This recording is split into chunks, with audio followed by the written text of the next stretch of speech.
Thank you for joining the Bureau of Industry and Security's slide presentation series on Commerce Export License Requirements. This series is designed to give people who are new to exporting, and in particular new to export controls, a general understanding of our export administration regulations and how to use them. However, nothing provided here can substitute for consulting the export administration regulations. This series offers 6 slide presentation modules that will take you through the process of determining your export control requirements under the Export Administration Regulations. In this series, we will refer to the Export Administration Regulations as the EAR or as the Regulations. The first module will focus on the big picture, providing you with an overview of the regulations and the steps involved in determining whether your transaction is subject to the EAR and if it requires an export license. It will also provide an overview of export clearance requirements. The second module will delve further into the process for classifying your item to determine if you need an export license. Module 3 will focus on end-user and end-use export restrictions and other prohibited activities. The fourth module will explain license exceptions. Module number 5 will describe the license application and support documentation process. The sixth and final module will cover export clearance and record-keeping requirements under the EAR. Before you can begin to determine what your export control requirements are for your transaction, you need to have 4 pieces of information on hand. What is the item? Where is it going? Who will receive it? And what will be the end use? While a relatively small percentage of total U.S. exports and re-exports require a license from BIS, this information must be considered in reviewing your export control obligations in every export transaction. Let's take a moment to cover some important terms. Generally, any item subject to the EAR that is shipped or transmitted from the United States to a foreign destination is an export. The method of sending an item outside of the United States does not matter in determining export license requirements. For example, an item can be sent by regular mail or hand-carried on an airplane. A set of schematics can be sent by email to a foreign destination. Software can be uploaded or downloaded from an internet site, or technology can be transmitted via email or during a conversation. Regardless of the method used for transfer, the transaction is considered an export for export control purposes. An export may also include the release of source code or technology subject to the EAR to foreign nationals in the United States. A re-export is when an item subject to the EAR is shipped or transmitted from one foreign destination to another. A re-export may also occur when source code or technology subject to the EAR are released to foreign nationals outside of the U.S. An item may be a commodity, software, or technology such as clothing, building materials, circuit boards, automotive parts, blueprints, off-the-shelf software, and technical information. In Module 1, we will provide an overview of the steps that you should take to determine your export license requirements under the EAR. These determinations include which federal agency has jurisdiction over your item, if your item is subject to the EAR, the item's classification, the reason for control, and using the country chart to obtain the license requirement. It also includes determining if a license exception is available, screening the parties to the transaction, and ensuring that there are no prohibited end uses or activities. Finally, it includes using the information to export under the proper authorization. The Export Administration Regulations do not control all goods, services, and technologies. BIS is responsible for implementing and enforcing the Export Administration Regulations, which regulate the export and re-export of most commercial items. We often refer to the items that BIS regulates as dual use, items that can have both commercial and military or proliferation applications. But purely commercial items without an obvious military use are also subject to the EAR. Other U.S. government agencies regulate exports of other types of items as well as services in some instances. For example, the U.S. Department of State has authority over defense articles and defense services. Besides the Department of State, other federal agencies which regulate exports or re-exports include the Department of Treasury, Nuclear Regulatory Commission, and Department of Energy. BIS provides a link on its homepage to other agencies involved in exports. Look for resource links on the homepage. This chart summarizes the steps to determine your export license requirements. The first step in the flow chart, which is highlighted in the yellow diamond, is determining if an item is subject to the Export Administration regulations. Note that if an item or an activity is not subject to the EAR, you have no obligations under the EAR. Let's take a closer look at what is subject to the EAR. Items and activities that are subject to the EAR include all U.S. origin items wherever located, certain foreign-made items containing U.S. origin items, certain foreign-made direct products of U.S. origin technology or software, certain activities of U.S. persons, including those in support of proliferation-related activities, and releases of source code and technology subject to the EAR to foreign nationals in the U.S. or abroad, also known as deemed exports and re-exports. An export or re-export is deemed to take place when technology or source code is released to a foreign national within the United States or abroad. This release is considered to be an export or re-export to that person's home country. Note that this does not apply to U.S. citizens or certain other individuals, such as those who hold green cards. You can release source code or technology to foreign nationals when you make the source code or technology available for visual inspection, such as reading technical specifications, plans, or blueprints, when you have a verbal exchange, or when you provide guidance to a foreign national through practice or application. Now that we've looked at what is subject to the EAR, let's take a look at what is not subject to the EAR. Besides items that are under the jurisdiction of another agency, certain other items are not subject to the EAR. These include literary publications, which are artistic and non-technical in nature, such as printed books and newspapers. It also includes publicly available technology and software, such as information that is published or will be published, information arising during or as a result of fundamental research, educational information provided in a catalog course, and certain patent applications.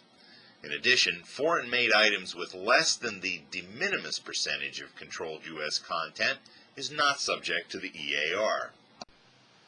As you can see, most items in the United States are subject to the EAR. Keep in mind that while the scope of items subject to the EAR is broad, the export licensing requirements for these items is very narrow. Consequently, a relatively small percentage of total U.S. exports and re-exports require an export license from BIS. Once you have determined that your item is subject to the EAR, the next step is to determine if an export license is required for your transaction. A license requirement can be triggered two different ways. First, a license may be required based on the item in the country of ultimate destination. In other words, what the item is and where it's being exported. You must first know the Export Control Classification Number, or ECCN, of the item to make this license determination. The second way is that a license could be required based on the end user and the end use of the item, who is involved in the transaction, and what the item will be used for. We will now go into more detail in determining license requirements based on the first two questions. What is my item, and where is it going? A key in determining whether an export license is needed from BIS is knowing whether the item you are intending to export has a specific Export Control Classification Number, also known as an ECCN. ECCN is an alphanumeric code, such as 3A001, which describes a particular commodity, software, or technology and the related technical parameters. The ECCN also indicates the types of controls placed on that item. ECCN entries make up the Commerce Control List, also referred to as the CCL. If your item falls under commerce jurisdiction and is not specifically described on the CCL by an ECCN, it is designated as EAR 99. EAR 99 items generally consist of low-technology commercial goods and do not require a license in many situations. We will further discuss EAR 99 in a few minutes. Above is a portion of an ECCN for polygraph and other equipment under ECCN 3A981. This entry shows the reason for control of the ECCN in the corresponding control column on the Commerce Country Chart. In this example, crime control, identified by CC, applies to all the items that may be listed under 38981 and CC Column 1, which is the corresponding control column on the country chart. Note that while this example shows only one reason for control, other ECCNs may have more than one reason for control. Once you know your item's reason or reasons for control, the next step is to review the Commerce Country Chart. The country chart contains license requirements based on destination and reason for control. In combination with the reason for control of an item, the country chart allows you to determine whether a license is required for an item on the Commerce Control List to most countries of the world. The first column of the country chart lists all of the countries in alphabetical order. Stretching out to the right are horizontal headers identifying the various reasons for control. Let's look at this example of the Commerce Country Chart. First, you match the country of destination with the specific reason for control of the item. If there is an X in the box, a license is required based on that reason for control. If there is no X in the box, a license is not required based on the reason for control. Take the example of 3A981. If an item were controlled for CC Column 1 reason for control, a license would be required to Albania since there is an X in the box. Now, if the export were to Australia, a license would not be required based on the reason for control, as there is no X in the box. If you find an X in the box for any reason for control in the country of destination, a license is required for your transaction unless the transaction is eligible for a license exception and no other restrictions apply, such as an export to an end user or an end use of concern. If there is no X in the box for any of these reasons for the country of destination, a license is not required unless other restrictions apply, such as an export to an end user or an end use of concern. A license exception is an authorization which allows you to export or re-export under stated conditions items that would otherwise require a license based on the reason for control and the country of destination. When using a license exception, you are certifying that the terms, provisions, and conditions for use of the license exception have been met. In most cases, nothing is required from BIS prior to using a license exception.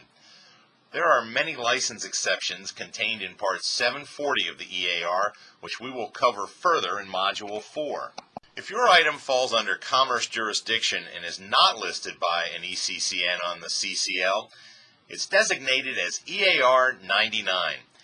EAR 99 is a designation for items not specified under any CCL entry, and it appears at the end of each category on the CCL. EAR 99 items generally consist of low-technology commercial goods and do not require a license in many situations. However, if your proposed export of an EAR 99 item is to an embargoed country, or to an end user of concern, or in support of a prohibited end use, you may be required to obtain a license. It's important to note that most items subject to the EAR are not on the Commerce Control List and are designated as EAR 99. We have just covered determining your export license requirements based on what your item is and where it's going.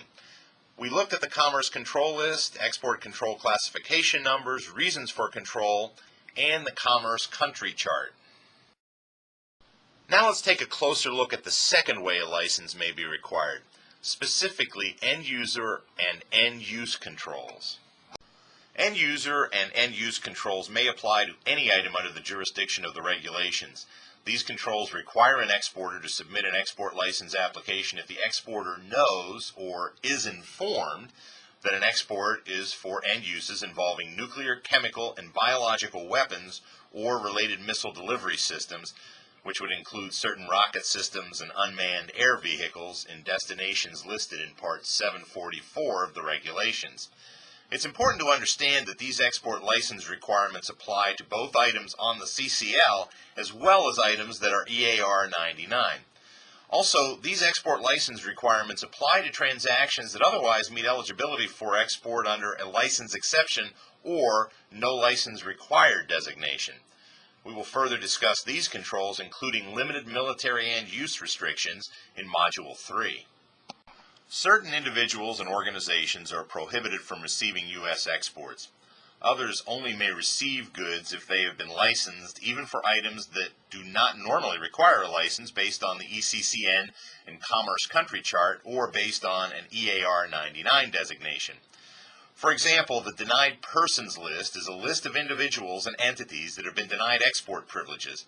Any dealings with a party on this list that would violate the terms of its denial order is prohibited.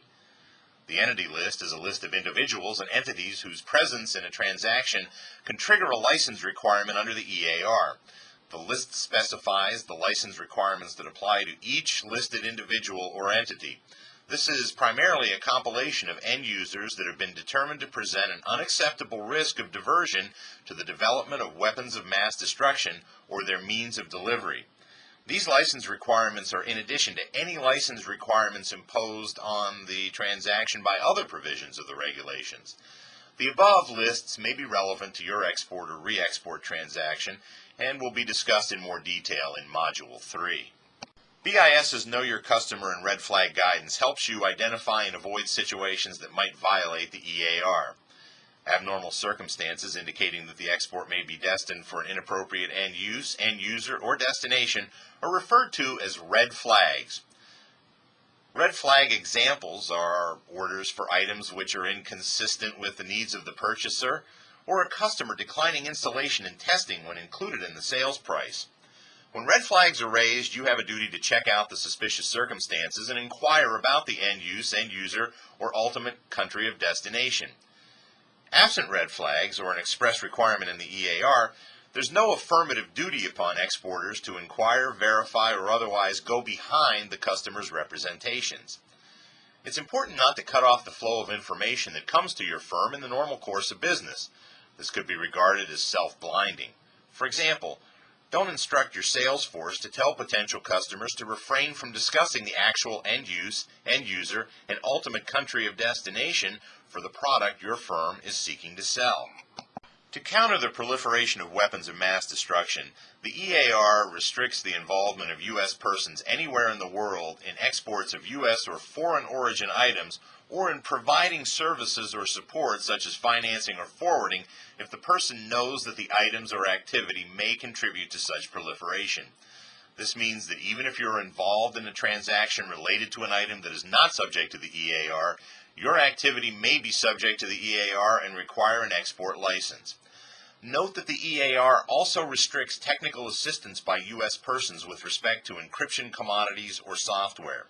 A U.S. person includes any person in the United States, U.S. citizens, permanent resident aliens, or protected individuals wherever located, and U.S. organized firms and their foreign branches. Although a relatively small percentage of all U.S. exports and re-exports require an export license, virtually all exports and many re-exports to embargoed destinations and countries designated as supporting terrorist activities require a license.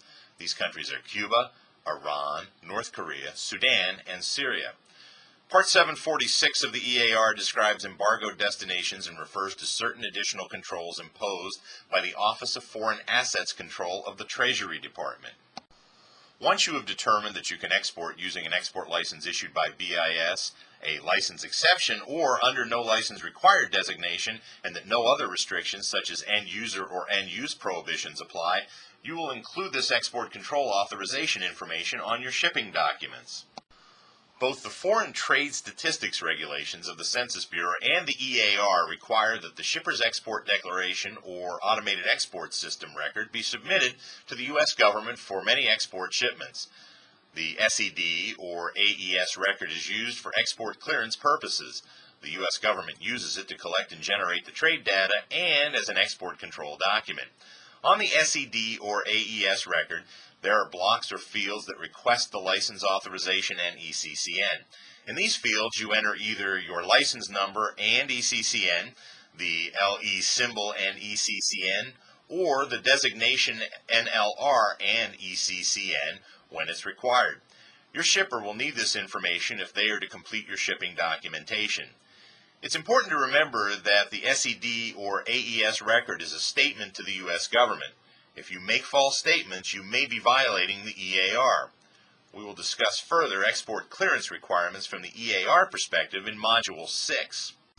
There are record-keeping provisions under the EAR that you as an exporter should be aware of and that you may be asked to produce. Records required to be retained include export control documents and other documentation such as correspondence related to an export transaction.